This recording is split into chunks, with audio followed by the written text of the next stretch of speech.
नमस्कार। गिरीश गुप्ता के चैनल में आपका स्वागत है।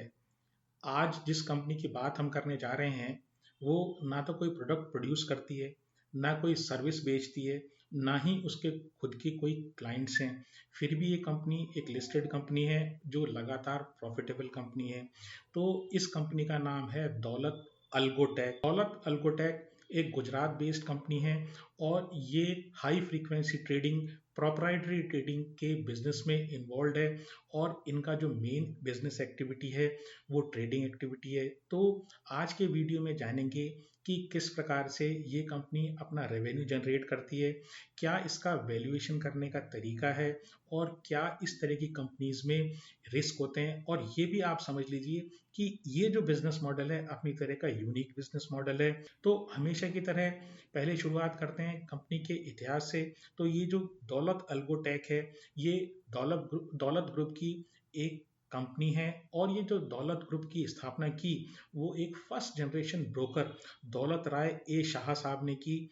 और जैसे जैसे भारत में कैपिटल मार्केट में वृद्धि हुई वैसे वैसे दौलत ग्रुप का कारोबार भी बढ़ने लगा। और ये जो ग्रुप है अब arbitrage trading, institutional broking, forex broking, commodity trading, algo trading, derivatives में अल्गो ट्रेडिंग और बहुत सारे इस तरह के ये जो काम करके पैसा जनरेट कर रही है, रेवेन्यू जनरेट कर रही है।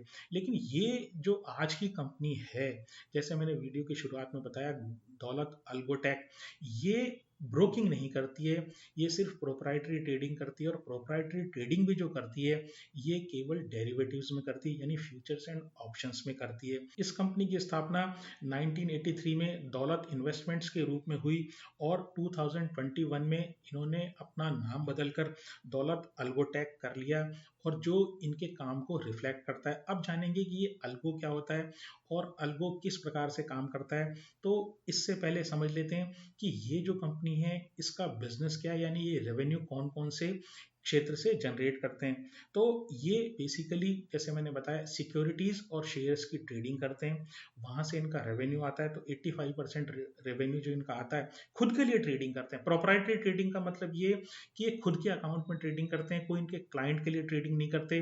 तो जिस जिस प्रकार से एक रिटेल इन्वेस्टर अपने खाते में खुद ट्रेड करता है, अपने प्रॉफिट लॉस के लिए खुद जिम्मेदार होता है, किसी क्लाइंट का पैसा लेके वो काम नहीं करता, किसी क्लाइंट के लिए काम नहीं करता। इस तरीके से जो प्रोप्राइटरी ट्रेडिंग होती है वो ये होती है कि वो जो ग्रुप कंपनी यानी दौलत अल्गोटेक जो है ना, ये खुद पैसे से, खुद के पैसे से, या जो इनके इनके पास जो इक्विटी है उस पैसे से ये खुद के लिए ट्रेडिंग करते हैं और प्रॉफिट जनरेट करते हैं। तो 85% जो रेवेन्यू इनका आता है ये जो ट्रेडिंग एक्टिविटीज़ है शेयर्स एंड सिक्योरिटीज़ में वहाँ से आता है। और जो 15% रेवेन्यू आता है वो इन्होंने कुछ एफडीज बना रखी हैं, गवर्नमेंट सिक्योरिटीज़ में इनका कुछ पैसा है वहाँ से इंटरेस्ट आता है। और लिक्विड फंड में इन्होंने अपना जो लिक्विड म्यूचुअल फंड्स होते हैं वहाँ पे इन्होंने पैसा डाल रखा है, तो वहाँ से इनका कुछ इनकम आती है। अब आपको ये बात समझनी है कि ये जो 15% रेवेन्यू आता है ये एक सपोर्टिंग इनकम है। मेन इनकम जो इनकी आती है वो ट्रेडिंग से आती है। और जैसे मैंने बताया ये ट्रेडिंग करते हैं दो चीज़ों में, या तो स्टॉक्स के डेरिवेटिव्स में या फिर इंडेक्स के डेरिवेटिव्स में। डेरिवेटिव्स जैसे आप जानते हैं दो प्रकार के होते हैं, एक फ्यूचर्स होते हैं तो ऑप्शंस होते हैं। तो किस प्रकार से ये अपनी स्ट्रेटेजी तैयार करते हैं उसके बारे में डिस्कशन करेंगे। पहले ये समझ लेते हैं कि आखिर ये अल्गो ट्रेडिंग क्या होती है। तो अल्गो ट्रेडिंग का मतलब ये है कि अल्गो जो वर्ड आया है वो एल्गोरिदम से आया है। एल्गोरिदम का मतलब ये होता है कोई भी ऐसा प्रोसेस जो रिपीटेड हो, रिपीटेटिव हो और साथ ही साथ वो स्टेप बाय स्टेप हो। जैसे एक एग्जांपल लेते हैं, जब आप कैलकुलेटर पे अगर आपको 2 और 3 को ऐड करना है तो आप क्या करते हैं, पहले आप 2 बटन दबाते हैं, फिर उसके बाद प्लस का साइन दबाते हैं, उसके बाद आप 3 दबाते हैं, उसके बाद इक्वल टू का साइन दबाते हैं और इक्वल टू का साइन दबाने के बाद वो 5 आता है। तो अगर आपको कभी भी 2 नंबर अगर जोड़ने हो तो आपको यही प्रोसीजर करना पड़ेगा। आपको एक नंबर को पहले प्रेस करना पड़ेगा, उसमें प्लस का साइन लगाना पड़ेगा, उसके बाद उसमें दूसरे नंबर को करना पड़ेगा, इक्वल टू का साइन लगे। जब ऐसा कंडीशन आ जाएगी तो आपको एक आउटपुट मिल जाएगा, मतलब उन नंबर का टोटल मिल जाएगा। इसी तरीके से जो अल्गो होता है, जैसे मैंने बताया अल्गोरिदम का एक छोटा फॉर्म है। तो जो अल्गोरिदमिक ट्रेडिंग होती है वो एक रूल बेस्ड ट्रेडिंग होती है।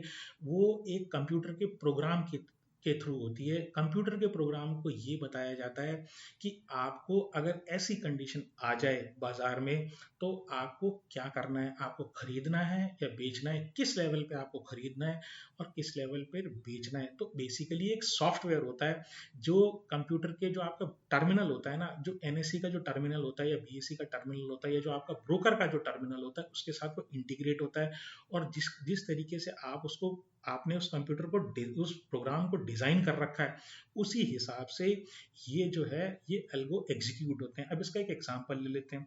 मान लीजिए आपने अल्गो को इस तरीके से प्रोग्राम कर रखा है कि भाई 1 घंटे का हाई यानी 9:15 बजे बाजार खुला और आप निफ्टी में ट्रेड कर रहे हैं, तो उस निफ्टी का में जो 1 घंटे का हाई अगर वो निकला, यानी उसको अगर निफ्टी में पार हुआ, तो आपको क्या करना है, खरीदना है। तो वो जो अल्गो है वो जैसे ही निफ्टी का हाई 1 घंटे वाला जो हाई जैसे ही पार होगा, वो निफ्टी का 1 लॉट या 2 लॉट या जितने भी लॉट आपके हैं, आपने बता रखे हैं, डिफाइन कर रखे हैं, उतने वो खरीद लेगा। और इसी तरीके से आप बेचने वाला सौदा भी कोई बेचने वाले के लिए भी कोई प्रोग्राम कर सकते हैं। फिर आप उसको ये भी बता सकते हैं कि अगर मेरा सर्टेन प्रॉफिट हो गया तो किस लेवल पे आपको आपको उस माल को बेच के निकलना है। तो आप ऐसे सारे पैरामीटर्स जो है ना, डिफरेंट तरह की कंडीशन देके उसको ये बता सकते हैं कि कब आपको क्या एक्शन लेना है। अब क्या है कि इस अल्गो ट्रेडिंग से क्या फायदा है। पहली चीज तो ये है कि ये जो ह्यूमन ट्रेडिंग होती है, जैसे मान लीजिए अगर आप और हम करें, तो आप क्या करेंगे, पहले तो प्राइसेस को वॉच करेंगे कि स्क्रीन पे क्या प्राइस आ रही है। फिर आप जैसे ही आपका एक पर्टिकुलर भाव आता है, तो फिर आपको मोमेंट्स में ये डिसाइड करना है कि मुझे अब लेना है या नहीं लेना है या बेचना है, या जो भी आपको डिसीजन करना है। उसके बाद आप क्या करेंगे, ये डिसाइड आपने किया, डिसाइड करने के बाद क्लिक का बटन दबाएंगे। क्लिक का बटन दबाने के बाद आपका ऑर्डर जो है वो जाएगा। और जैसे ही प्राइस फ्लक्चुएट होती है, तो कई बार आपको ये महसूस होता है, अरे यार ये तो मैंने गलत भाव पे ले लिया है, सही भाव पे ले लिया क्या। आपका जो रूल है ना, वो आपने जो तय कर रखा है कि ओपनिंग हाई पे मुझे लेना ही लेना है, 1 घंटे के ओपनिंग हाई पे लेना ही लेना है, वो आपका गड़बड़ा जाता है। आपके इमोशन सामने आ जाते हैं जरा सा ही अगर मार्केट में फ्लक्चुएशन होता है। लेकिन कंप्यूटर्स के साथ ऐसा कोई, जो अल्गो वाले जो प्रोग्राम्स होते हैं इनके साथ ऐसा कोई इमोशन नहीं जुड़ा होता। इसलिए ये जो अल्गो ट्रेडिंग होती है, emotion less rule based trading होती है। जहां आपने रूल अगर बना रखा है तो वो रूल आपको वो कंप्यूटर एग्जीक्यूट करके देगा ही देगा। अब अल्गो ट्रेडिंग के कई फायदे हैं। पहली बात तो ये इमोशन लेस होता है। दूसरी बात ये क्विक एक्शन होता है। आप जब तक बटन दबाएंगे उससे पहले ही वो अल्गो जो है ना वो अपना ऑर्डर डाल चुका होगा। फिर क्या होता है कि अल्गो, ज्यादातर अल्गो इस प्रकार से बने हुए होते हैं कि वो थोड़े प्रॉफिट में जल्दी ही वो एंट्री करते हैं और थोड़ा प्रॉफिट लेके वो जल्दी ही बाहर निकल जाते हैं। तो उनका जो वॉल्यूम होता है, मतलब नंबर ऑफ ट्रेड्स जो उनके होते हैं वो ज्यादा होते हैं और उनका जो प्रॉफिट होता है ना वो कम होता है। तो इस तरीके से ये एक दिन में बहुत सारी ट्रेडिंग करते हैं। और ये जो टेक्निक है, जो अल्गो में जल्दी से जल्दी ट्रेड करना और छोटे मुनाफे में निकलना, ये बेसिकली जो है हाई फ्रीक्वेंसी ट्रेडिंग का ही एक रूप है। हाई फ्रीक्वेंसी ट्रेडिंग का मतलब ये है कि एक दिन में ज्यादा फ्रीक्वेंट ट्रेड आप कर रहे हैं, जो आदमी के लिए, ह्यूमन के लिए जो है ना वो ऑलमोस्ट इम्पॉसिबल होता है। कितना भी फास्ट ट्रेडर हो, वो भी अल्गो की तरह का जो फास्ट एग्जीक्यूशन है ना ऑर्डर्स का, वो बेसिकली वो एग्जीक्यूट उतना फास्ट नहीं कर सकता। अब नेक्स्ट क्वेश्चन जो उठता है वो ये है कि ये जो सॉफ्टवेयर है इसमें स्ट्रेटेजीज जो ये बनाते हैं, ये कौन बनाता है, कहीं से खरीदते हैं क्या। तो देखिए होता क्या है कि ये जो स्ट्रेटेजीज होती हैं ये बड़ी ही secret strategy, secret in the sense कि मतलब अगर आप इनको सारी पब्लिक को बता देंगे तो सारी पब्लिक उस तरह से एग्जीक्यूट करने लग जाएगी। तो होता क्या है, ये स्पेसिफिकली लोग सोच समझ के डिजाइन करते हैं और डिजाइन करके उसको बैक टेस्ट करते हैं। बैक टेस्ट करने का मतलब ये है कि आप उसको कंप्यूटर में डालकर पहले ये चेक करते हैं पुराने डेटा से, जो एनएससी के पास पुराना डेटा है या बीएससी का जो पुराना डेटा है उससे आप ये चेक करते हैं कि अगर ये कंडीशन में डालता तो पिछले 1 साल में या पिछले 5 सालों में मेरे को कितना प्रॉफिट या लॉस होता। और जब मुझे एक रीजनेबल साइज ऑफ प्रॉफिट पता लग जाता है कि हाँ मुझे इस स्ट्रेटेजी में हिस्टोरिकली यानी पुराने डेटा से अगर मैं देखूं तो मुझे प्रॉफिट हो रहा है, तो वो एक्चुअली एग्जीक्यूट करने लायक एक स्ट्रेटेजी बन जाती है। तो जो अल्गो तो ये तैयार करवाते हैं, ये खुद के जो सॉफ्टवेयर प्रोफेशनल्स होते हैं, इन हाउस सॉफ्टवेयर प्रोफेशनल, वहाँ से ये तैयार करवाते हैं। वो इस तरीका वो सिस्टम होता है कि वो जो प्रोग्राम इस तरीके का प्रोग्राम ये बनवाते हैं कि उसमें लो लेटेंसी हो। लो लेटेंसी का मतलब ये है कि ऑर्डर जो है ना वो तुरंत एग्जीक्यूट हो, क्योंकि आप देखिए भाव जो है ना बहुत जल्दी जल्दी फ्लक्चुएट होते हैं। तो आपको जो सॉफ्टवेयर का काम ये है, वो जो सॉफ्टवेयर आप बनवा रहे हैं, जो अल्गो आप बनवा रहे हैं, उसकी एक क्वालिटी जो होती है वो ये होती है लो लेटेंसी। टाइम नहीं लगना चाहिए उसमें। जो है क्या, सॉफ्टवेयर जो है उसमें भी कई लैंग्वेजेस होती हैं। तो इस तरह की लैंग्वेज और इस तरह का प्रोग्राम बनाया जाए कि जल्दी से जल्दी वो प्रोग्राम एग्जीक्यूट हो। पहली चीज़ तो ये आपकी साइड से एग्जीक्यूट हो। दूसरी बात ये कि चूंकि जो डेटा है वो जो प्रोग्राम में जो है ऑर्डर, वो एक डेटा के फॉर्म में जाता है और एनएसी के पास जाता है, और फिर वहां अगर एनएसी में अगर आप काम कर रहे हैं तो एनएसी के सर्वर में जाता है और वहां पर एग्जीक्यूट होता है। तो दूसरी रिक्वायरमेंट ये है कि जो एनएसी तक डेटा पहुंचे वो अन्य लोगों से का जो डेटा आ रहा है उससे पहले पहुंचे, है ना। तो होता क्या है कि ये जो है इसके लिए दौलत अल्कोटेक वो उन्होंने को लोकेशन फैसिलिटी ली हुई है एनएससी से। अब ये को लोकेशन फैसिलिटी क्या है, इनका जो सर्वर है वो एनएससी के सर्वर के पास ही मौजूद होता है, उसके बहुत ही पास होता है, ताकि इनका जो ऑर्डर है ना वो बहुत जल्दी एग्जीक्यूट हो। दूसरी रिक्वायरमेंट ये है कि जब ये ऑर्डर डालते हैं तो इनका ऑर्डर इनकी मशीन से भी जल्दी निकलना चाहिए, और जिस केबल के थ्रू जाना चाहिए, भाई पहले आप ऑर्डर लगाएंगे, ऑर्डर एक पर्टिकुलर लोकेशन से लगा रहे हैं, आपके कंप्यूटर से जाएगा, वो कहाँ जाएगा, वो किसी चैनल के थ्रू एनएसी आपके सर्वर में पहुंचेगा, जो एनएसी के जो सर्वर से वहां पर रखा हुआ है। ठीक है भाई, आपने सर्वर तो कोलोकेशन के लिए सर्वर का कोलोकेशन तो कर दिया, लेकिन आपका डेटा भी वहां तक पहुंचना चाहिए ना।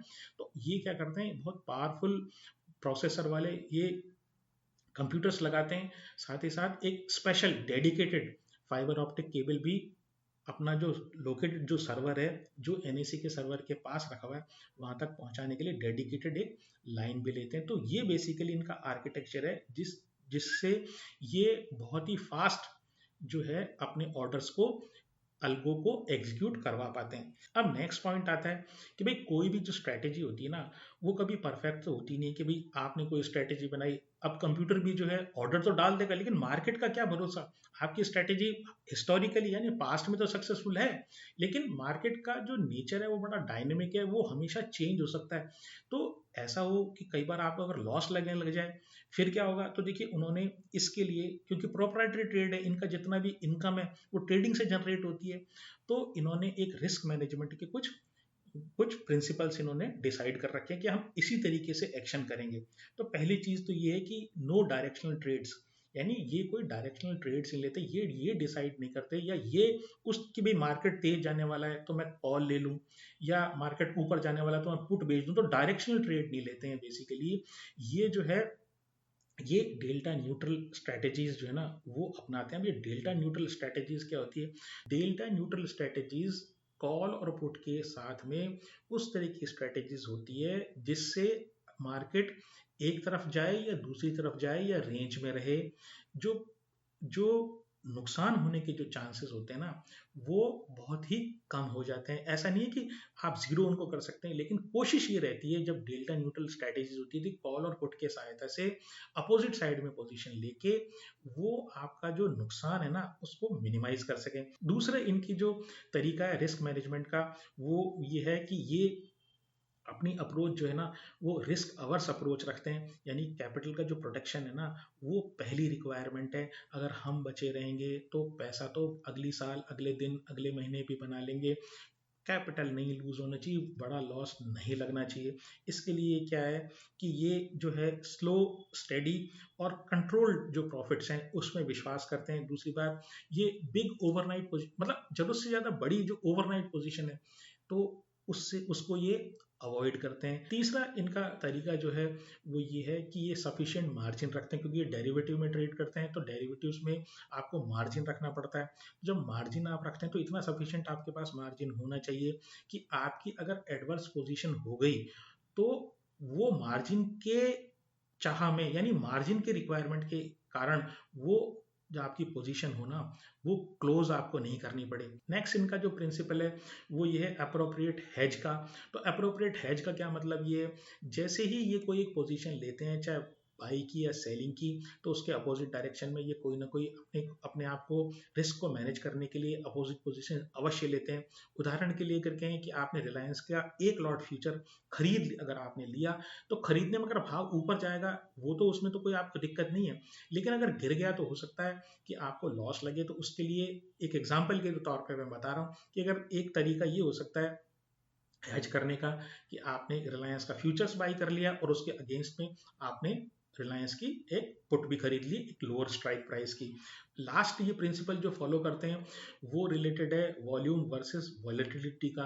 अब ये वॉलेटिलिटी क्या होती है? वॉलेटिलिटी का मतलब ये कभी बाजार ऊपर जा रहा है, कभी तेजी से नीचे आ रहा है, आप डायरेक्शन उसकी देख नहीं सकते, एक डायरेक्शन में जा नहीं रहा, ना वो स्लो मूव कर रहा है, फास्ट ऊपर जाना और फास्ट मूव नीचे आना पता ही नहीं लग रहा हो क्या रहा है। तो वो जो कंडीशन बाजार में उथल पुथल वाली कंडीशन होती है वो वॉलेटिलिटी होती है। और जब भी ऐसी वॉलेटिलिटी वाली कंडीशन आती है तो इन्होंने अपने सॉफ्टवेयर में ऑलरेडी इस तरीके बिल्ट इन इंस्ट्रक्शन डाल रखे हैं कि आप अपनी जो पोजीशन की साइज है ना, जो नंबर ऑफ ट्रेड्स हैं वो आप कम कर दो, क्योंकि वॉलेटिलिटी में आपकी जो पोजीशन है ना उसको कटने का यानी कि वो लॉस में निकलने के चांसेस बहुत ही ज्यादा हो जाते हैं। अब आप ये कहेंगे क्या इनके पास एक ही अल्गो है?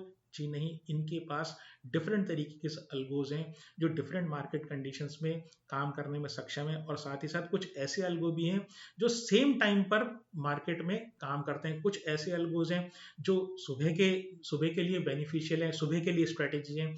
कुछ ऐसे अल्गोज हैं जो एक्सपायरी के लिए जो है वो यूजफुल हैं, और कुछ ऐसे अल्गोज भी हैं जो मार्केट बिल्कुल शांत रहता है, लगभग 11 साढ़े 11 बजे से 2 ढाई बजे तक जो मार्केट बिल्कुल रेंज में एक रहता है, शांत रहता है जनरली, तो वहां पर वो अल्गोज अपना काम करते हैं।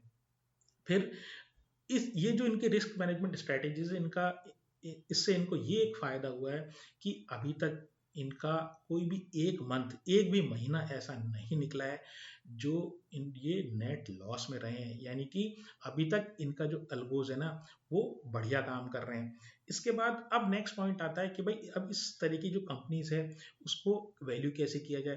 भाई ना तो ये कोई प्रोडक्ट बेच रहे हैं, ना कोई सर्विस बेच रहे हैं, ना इनके क्लाइंट्स हैं, तो अब इसको वैल्यू करने का क्या तरीका है? तो पहली चीज तो ये है कि जो इनका रेवेन्यू आता है, वो जो रेवेन्यू आता है वो ट्रेडिंग से आता है। और ट्रेडिंग में अगर लॉस लग गया, नेट लॉस लग गया, मान ली पूरे साल में लॉस लग गया, तो आपका जो रेवेन्यू है ना वो माइनस में आएगा। दूसरी बात इस तरह के रेवेन्यू की एक और होती है, वो ये होती है कि ये जो है ना मार्केट कंडीशंस के ऊपर डिपेंड करता है, क्योंकि मार्केट का जैसे मैंने बताया नेचर डायनेमिक होता है। तो आप इनको क्वार्टर टू क्वार्टर या पिछले क्वार्टर के कंपैरिजन में इस नेक्स्ट क्वार्टर, सितंबर क्वार्टर के कंपैरिजन में दिसंबर क्वार्टर, या दिसंबर क्वार्टर के जो है इस साल का दिसंबर क्वार्टर और पिछले साल का दिसंबर क्वार्टर, या कंपेरेबल नहीं होता है। तो हमेशा आपको इस तरह की जो कंपनीज होती है कंसिस्टेंट आपको रेवेन्यू ग्रोथ नहीं दिखेगी, वॉलेटाइल रेवेन्यू ग्रोथ होती है। तो पहली चीज तो इस तरह की कंपनीज को आपको ये लेके चलना पड़ेगा कि इनकी जो रेवेन्यू में जो वॉलेटिलिटी है वो आएगी आएगी। दूसरी बात ये कि इनके जो एक्सपेंसेस होते हैं, जो मेन एक्सपेंसेस होते हैं वो या तो आदमी से रिलेटेड होते हैं, क्योंकि इसमें जो मेन सोर्स है, जैसे आईटी वाली कंपनीज जो होती हैं उसमें क्या होता है कि आप जो है आईटी में जितना एक्सपर्ट आदमी होगा ना उतना ही महंगा आदमी होगा। तो इस तरीके से इनके पार्ट्स जो हैं यानी जो स्ट्रेटेजीज बनाते हैं, और जो स्ट्रेटेजीज के ऊपर जो लोग उनको उनके ऊपर प्रोग्राम बनाते हैं, तो वो दो तरीके के आदमी हुए। तो वो दो तरह के आदमी अगर जितने बढ़िया से बढ़िया लाएंगे उतने ही आपका जो है ना खर्चा बढ़ेगा। तो एक तो एम्प्लॉय कॉस्ट होगी, और जो दूसरी कॉस्ट होती है वो रिलेटेड होती है फाइनेंस कॉस्ट से। फाइनेंस कॉस्ट, आप कोई बैंक गारंटी लेते हैं, आप कोई कर्जा लेते हैं बैंक से, ओडी वगैरह लेते हैं ताकि आप मार्जिन वगैरह मीट कर सकें। तो दूसरा खर्चा ये होता है। और जो तीसरा जो खर्चा मेजर खर्चा होता है वो जो आपके ट्रांजैक्शन चार्जेस होते हैं। आप डेरिवेटिव ट्रेड करेंगे तो सरकार को आपको पैसे देने पड़ेंगे, मतलब एसटीटी टाइप की चीज़ है वो देनी पड़ेगी। और इसके साथ साथ जो एक्सचेंज के ट्रांजैक्शन चार्जेस हैं वो भी सबके लिए समान होते हैं, तो वो आपको भुगतने पड़ेंगे। इसके अलावा और जो खर्चे हैं, कंप्यूटर्स का खर्चा है, फिर टेक्नोलॉजी से रिलेटेड खर्चा है, फिर उसके अलावा जो अन्य खर्चा है वो कंप्लायंस से रिलेटेड खर्चा है कि आप जितने भी कंप्लायंस हैं सेबी के स्पेशली और एनएसी के जितनी कंप्लायंस हैं वो सारे आप मीट आउट करो। उसके लिए आपको लीगल टीम और टेक्निकल टीम रखनी पड़ेगी। फिर आपको रिस्क मैनेजमेंट के लिए खर्चा करना पड़ेगा। भाई ऐसा नहीं हो कंप्यूटर ही बंद हो जाए या कुछ ऐसा इशू आ जाए, मतलब टेक्निकल टीम और जो लीगल और जो कंप्लायंस वाली टीम, इनका भी खर्चा होता है। तो ये जो खर्चे हैं, देखिए जितना ज़्यादा आप ट्रेड करेंगे तो आपका एसटीटी और फाइनेंस कॉस्ट और ये सब जो जो आपका ट्रांजैक्शन चार्ज है, इसको तो आप अवॉइड नहीं कर सकते।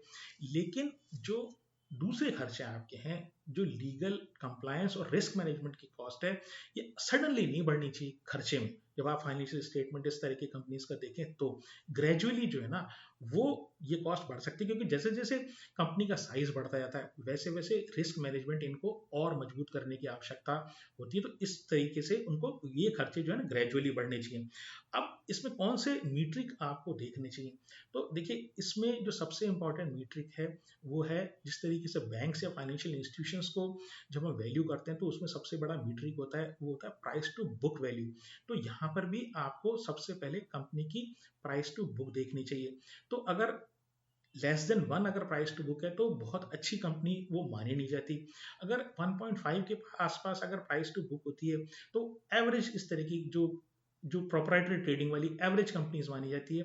लेकिन अगर दो या स्लाइटली अबव टू है तो उसको एक अच्छी कंपनी मानी जाती है। इस तरह के जो अल्गो ट्रेडिंग में या प्रोप्राइटरी ट्रेडिंग में जो कंपनीज होती हैं वो।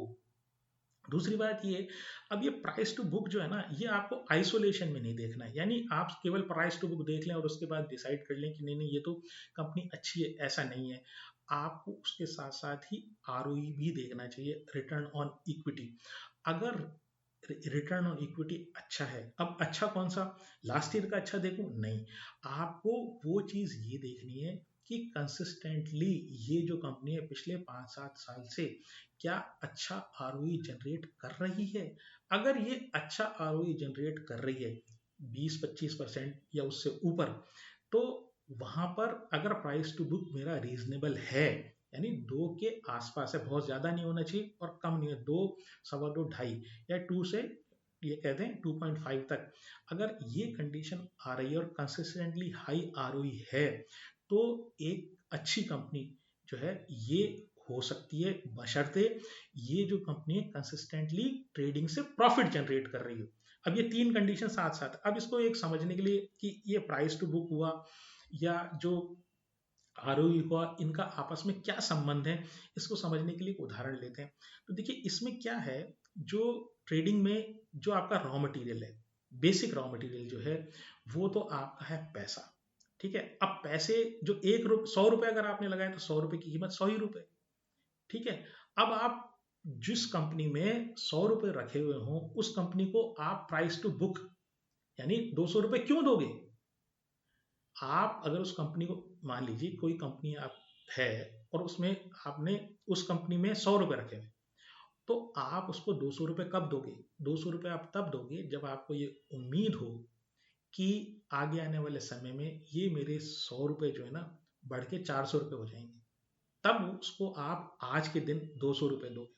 तो आरओई आपके लिए जो है, आरओई ये बताता है कि कितना एफिशिएंटली, कितना बढ़िया तरीके से आप जो है ना प्रॉफिट जनरेट करने की कैपेसिटी रखते हो। और प्राइस टू बुक आपको ये बताता है कि कितना, किस तरीके वैल्यूएशन आप उस कंपनी को आज देना चाहते हो। तो ये कंसिस्टेंटली हाई आरओई और जो एक रीजनेबल प्राइस टू बुक जो है ना, ये आपको देखनी चाहिए। उदाहरण, एक और उदाहरण लेता हूँ, बहुत सरल वाला उदाहरण अब मैं लूँ कि मान लीजिए एक रेस्टोरेंट है, उस रेस्टोरेंट में रॉ मटेरियल पड़ा हुआ है। तो उस वो जो रॉ मट आप रेस्टोरेंट के लिए क्या कीमत दोगे? वो जो रॉ मटेरियल है ना उसकी उतनी ही कीमत होती है। मतलब बिल्डिंग वगैरह को मैं, अगर मैं भूल जाऊं कि एक बार कि बिल्डिंग वगैरह की कीमत क्या है, तो जितना रॉ मटेरियल की कीमत है आप उतनी ही कीमत उसको दोगे। लेकिन मान लीजिए उसमें एक ऐसा कुक है जो बहुत ही शानदार खाना बनाता है, तो आप क्या कहोगे? यार रॉ मटेरियल की कीमत तो मैं दूंगा ही, लेकिन कुक की जो आर्टिस्ट्री है ना, इसकी जो कुकिंग है ना, वो इतनी शानदार है कि इसके कारण ग्राहक आएंगे और बहुत बढ़िया प्रॉफिट ये जो रेस्टोरेंट मुझे बना के देगा। इसलिए आप वो रॉ मटेरियल की कॉस्ट जो है ना, उससे ज्यादा आप उसको आज की तारीख में उस रेस्टोरेंट के लिए पे करोगे। और यही प्राइस टू बुक का कंसेप्ट है कि आपको हमेशा एक हाई कंसिस्टेंट आरओई और एक रीजनेबल, ऑलमोस्ट ग्रेटर देन 2.5 वाली पी बाई बी, यानी प्राइस टू बुक की वैल्यूएशन अगर किसी कंपनी को देते हैं, और अगर उस कंपनी का कंसिस्टेंट प्रॉफिट ग्रोथ है, तो वो एक रीजनेबली वैल्यूड कंपनी हो सकती है।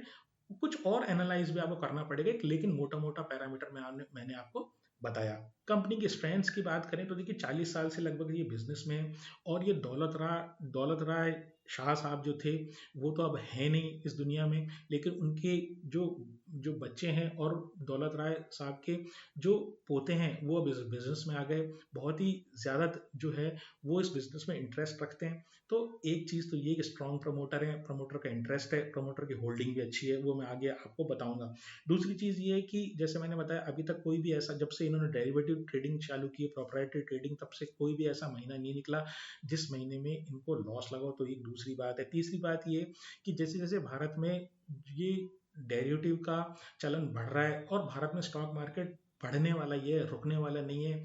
तो जो जैसे जैसे रिटेल और इंस्टीट्यूशन का जो पार्टिसिपेशन आ रहा है, वैसे वैसे हो ये रहा है कि बाजार में जो है ना, जिसको बोलते हैं लिक्विडिटी बढ़ रही है, डीप हो रहा है बाजार, यानी बहुत सारे अगर बायर्स एंड सेलर्स होते हैं तो वहां पर व्यापार करना या ट्रेड करना आसान होता है। चौथी बात ये कि इनकी जो स्ट्रैटेजीज है, जैसे मैंने बताया, रिस्क अवर स्ट्रैटेजीज रखते हैं, कैपिटल का प्रोटेक्शन पहले और सारी चीजें बाद में, क्योंकि एक गलत ट्रेड जो है ना वो कई बरसों की मेहनत जो है ना वो उड़ा सकता है। इसलिए ये एक इंपॉर्टेंट एस्पेक्ट है इनकी स्ट्रेंथ के बारे में। अब वीकनेस की बात करूं तो वो जो स्ट्रेंथ है उसमें से ही वीकनेस निकल के आती है। ट्रेडिंग जो है बड़ी रिस्की है, अगर जरा सा भी एक एक्शन भी इन्होंने गलत ले लिया तो वो बरसों की मेहनत उड़ा सकता है। इसके लिए एक बहुत ही बड़ा इस तरह की कंपनीज के लिए डिसएडवांटेज है। दूसरी चीज ये है कि रेवेन्यू का कोई डाइवर्सिफिकेशन नहीं, एक सिंगल स्ट्रीम है ट्रेडिंग और उसी के ऊपर ही डिपेंडेंट है। तो मार्केट कई बार सुस्त हो जाता है, कई बार बहुत ज़्यादा इसमें लोगों में इंटरेस्ट आने लग जाता है, कई बार ट्रेडिंग एक्टिविटीज़ कम हो जाती है, लिक्विडिटी कम हो जाती है बाजार में। तो जब लिक्विडिटी कम हो जाती है तो बाजार में ट्रेडिंग के मौके भी कम हो जाते हैं। फिर इसके अलावा रेगुलेटरी रिस्क है, टैक्स का रिस्क है, जैसे या सेबी के कोई मान लीजिए अल्गो से रिलेटेड कुछ कुछ रेस्ट्रेंट्स आ गए, या जैसे अभी एसटीटी में बजट में एसटीटी बढ़ाने के लिए कह दिया, तो जैसे एसटीटी बढ़ाएंगे वैसे इनकी कॉस्ट बढ़ गई। अब इनका जो प्रॉफिट मार्जिन है वो तो उतना ही है, क्योंकि ट्रेडिंग में जितना आपने अल्गो का आपने बता रखा है उतना ही आप प्रॉफिट जनरेट कर सकें। दूसरी बात ये प्रॉफिट्स आना बड़ा मुश्किल है, खर्चा तो आपका तय है, लेकिन जरूरी नहीं है आपको किसी ट्रेड में प्रॉफिट आए या नहीं आए। तो जब एसटीटी बढ़ेगा तो नेचुरली उनका खर्चा बढ़ेगा। इसके अलावा मार्केट सेंटिमेंट जो है वो इस तरह की कंपनीज में जो अल्गो या प्रोप्राइटरी ट्रेडिंग या हाई फ्रीक्वेंसी ट्रेडिंग में इन्वॉल्व होती है उनके लिए एक बड़ा ही हेडेक है। अब वो हेडेक इस तरीके से है कि अगर मार्केट सेंटिमेंट लो होता है तो ट्रेडिंग वॉल्यूम एकदम ड्राई हो जाते हैं, और अगर मार्केट सेंटिमेंट हाई होता है तो हाई वॉलेटिलिटी होती है, तो इस तरह की ट्रेडिंग कंपनीज को मजा आता है। फिर मार्केट कैप की बात करूं तो लगभग 1340 करोड़ का इनका मार्केट कैप है। डेट टू इक्विटी जो है वो हर 100 रुपए की इक्विटी पर 19 रुपए का कर्जा है। प्राइस टू बुक जो है वो है 1.28 की। आरओई जो है वो इस बार की आरओई जो है वो काफ़ी अच्छी है, वो 24% की आर है। मार्च 2025 की बात मैं कर रहा हूँ। 3 साल की सेल और 3 साल का प्रॉफिट जैसे बताया वो मीनिंगलेस है। उसका कारण ये है कि जो ट्रेडिंग की एक्टिविटी होती है उसमें आप कंसिस्टेंट ग्रोथ जो होती है ना प्रॉफिट में, जो रेवेन्यू फ्रॉम ऑपरेशंस होते हैं उसमें आप कंसिस्टेंटली एक तरीके से एक ट्रेंड जो है ना आप देखना पसंद तो करेंगे, आपको चाहिए कि ऐसा हो, लेकिन हमेशा ऐसा होता नहीं है। तो ये इस तरह की कंपनीज में आपको मान के चलना पड़ेगा कि जो रेवेन्यू आता है वो फ्लक्चुएटिंग हो सकता है, इसलिए 3 साल का कंपैरिजन जो है ना वो मीनिंगलेस है। अब प्रमोटर के पास 74.5% है, एफआईआई और डीआईआई के पास मिला के लेस देन 1% है, और पब्लिक के पास रेस्ट लगभग 25% है। तो अगर वीडियो को समराइज करूं तो देखिए ये एक अपनी अलग तरह की कंपनी है। और एक आपने कंपनी का नाम सुना हो जो अभी रिसेंटली चर्चा में आई थी, वो हालांकि बहुत बड़ी कंपनी है, ग्लोबल स्केल पे काम करती है, जेन स्ट्रीट, जिसको सेबी ने अभी बैन कर दिया था, वो भी इस तरह की ट्रेडिंग में, लेकिन उसका जो स्केल है ना वो बहुत ही बड़ा है। तो जैसे जैसे स्टॉक मार्केट जो डेवलप होगा वैसे वैसे इस तरह की कंपनीज को फायदा होगा, नई नई इस तरह की कंपनीज आईपीओ लेके आएंगी। इस तरह की कंपनीज जो है बहुत ही कम जो है लिस्टेड कंपनीज हैं, और अगर इस तरह की लिस्टेड कंपनीज हैं भी तो वो ब्रोकरेज फर्म में छुपी हुई कंपनीज हैं, यानी मेजर उनका पार्ट है वो ब्रोकरेज का पार्ट है, और जो प्रोप्राइटरी ट्रेडिंग वाला जो हिस्सा है ना वो उनके टोटल रेवेन्यू का काफी कम हिस्सा है। तो एक एक एक्सक्लूसिव कंपनी है ये, लेकिन आप ये समझ लीजिए ये हाई रिस्क और हाई गेन वाली कंपनी है, स्मॉल कैप कंपनी है। इसलिए आप जब भी इस तरह की कंपनीज में को एनालाइज करें तो ये चीज़ ध्यान रखें कि इनका एक गलत ट्रेड भी जो है वो इस कंपनी की नेटवर्थ को जो है ना वाइप आउट कर सकता है। तो ये सारी चीज़ें आपको ध्यान में रख के जब भी इस कंपनी में खरीदने या बेचने का कोई निर्णय लें, उसको आपको अपने फाइनेंशियल एडवाइजर से पूछ के लेना है। मेरा इस शेयर में या किसी अन्य शेयर में खरीदने या बेचने की कोई राय नहीं है। अगर आपको मेरा प्रयास पसंद आया हो तो चैनल को सब्सक्राइब करें, वीडियो को लाइक करें और शेयर करें। आज के लिए इतना ही। नमस्कार, धन्यवाद, जय हिंद।